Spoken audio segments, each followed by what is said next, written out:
Now on Broadway, An Enemy of the People is a New York Times critics pick. Jeremy Strong is one of the great actors of his generation, hails the Chicago Tribune. In a performance the Wall Street Journal praises as powerfully affecting and bitterly funny. Michael Imperioli sets off sparks, cheers the Hollywood Reporter. Victoria Pedretti is luminous, raves variety. From director Sam Gold and playwright Amy Herzog, An Enemy of the People is urgent, electrifying, and haunting, declares USA Today. An Enemy of the People, on Broadway through June 16th only.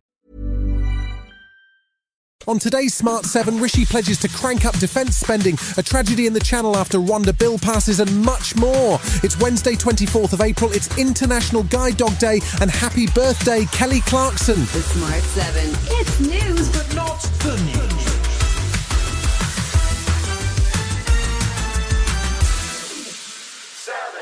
Just hours after Parliament finally passed the Safety of Rwanda bill on Wednesday morning, 5 more people drowned attempting to cross the Channel.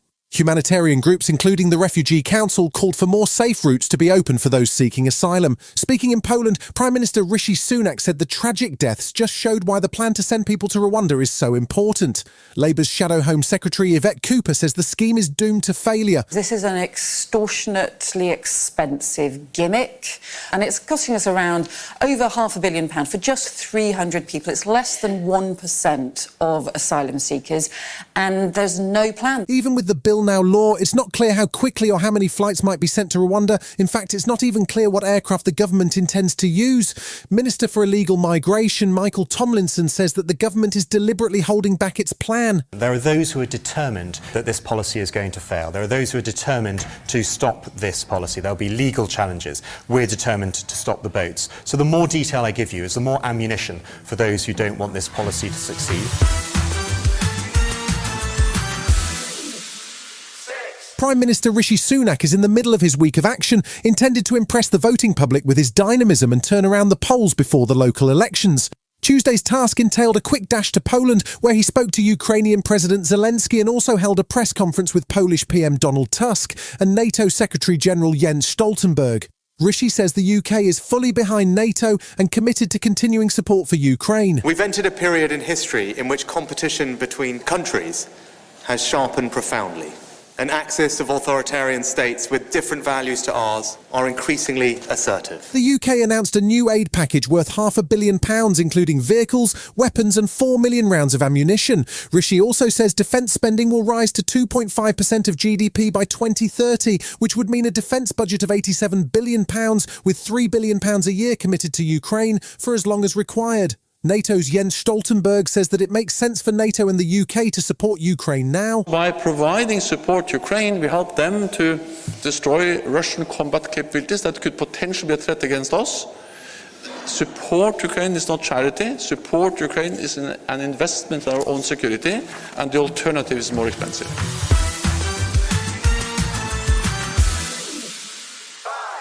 Tuesday was another bruising day for former President Donald Trump in the New York courthouse as he sits through his criminal trial on election interference. The day started with a hearing on whether or not Donald had breached the gag order that Judge Merchan had put in place, with the prosecution submitting 10 separate examples of posts they claimed should attract fines. While they were arguing the case in court, Trump tweeted again attacking the judge, who has reserved judgment on the matter for now. Witness David Pecker, the former boss of the National Enquirer, gave evidence of a long-term relationship with both Trump, his lawyer Michael Cohen and Steve Bannon, which was intended to stop stories about Trump getting published. The trial continues and Trump continues to get angrier, ranting outside the courtroom about policing restrictions, preventing his supporters from turning up. Sadly for him, there are no such restrictions. What's going on is a disgrace. Now, it's interesting outside for great Americans, people that want to come down and they want to protest at the court. We have more police presence here than anyone's ever seen. For blocks, you can't get near this courthouse. GB News founder and Spectator magazine chairman Andrew Neil appeared at the House of Lords on Tuesday to testify before the Communications and Digital Committee. He left the channel pretty quickly after it launched, and financial results this week show it lost £42 million in the financial year to May 2023. It's also under pressure from regulator Ofcom, who found that 5 shows presented by sitting Tory MPs breached impartiality rules, while Lawrence Fox's show broke rules on offensive content. Mr Neil says he can't understand why Ofcom haven't taken firmer action, suggesting that the regulator needs to find a backbone. He also sounded disappointed about the direction the channel has headed. What I didn't want it to become was an outlet for bizarre conspiracy theories or anti-vaxxers, basically the nutty end of politics. Still to come on today's Smart 7, Arsenal break a new record and Jodie Foster celebrates right after this.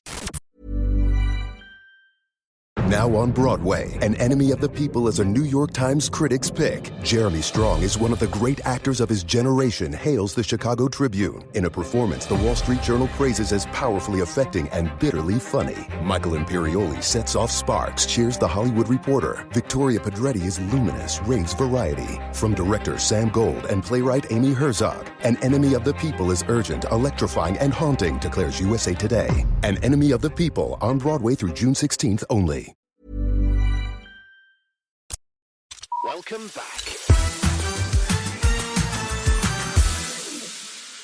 There was one game in the Premier League on Tuesday night as Arsenal welcomed Chelsea. The Gunners went into the game knowing a win would see them briefly go 3 points clear of Liverpool at the top of the table. And it didn't go well for Chelsea as Arsenal ran riot, finishing up 5-0 winners and heading back to the top of the Premier League.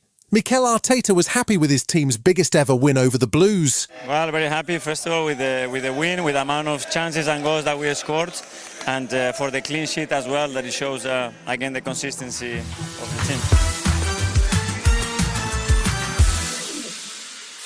Jodie Foster is a double Oscar winner and a triple Golden Globe winner, and now she's been honoured with a rare hand and footprint star outside Hollywood's famous Chinese theatre.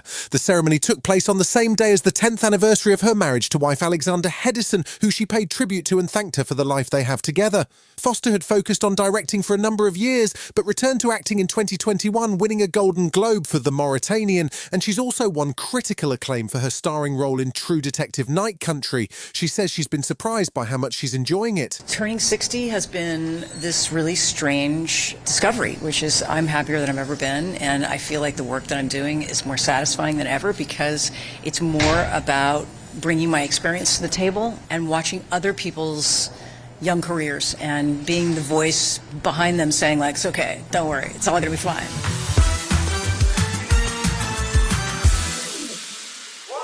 Zoe Kravitz is an award-nominated actress who has starred in Big Little Lies, Fantastic Beasts and The Batman. She's also famously Lenny Kravitz and Lisa Bonet's daughter and is currently dating Channing Tatum. Now she's turned her hand to directing with the thriller Blink Twice, which she also co-wrote. It stars Naomi Ackie, Christian Slater, Gina Davies, Haley Joel Osment and, well, Channing Tatum. It's due to hit cinemas in August and the original working title, Pussy Island. I'm having a great time here. But I also have this feeling that I'm, like, not. There's something weird going on here. Everybody's smiling and laughing, like 1960s flight attendants. Like, are you having a good time? I'm like, yeah, I'm having a great time. There's something wrong with this place.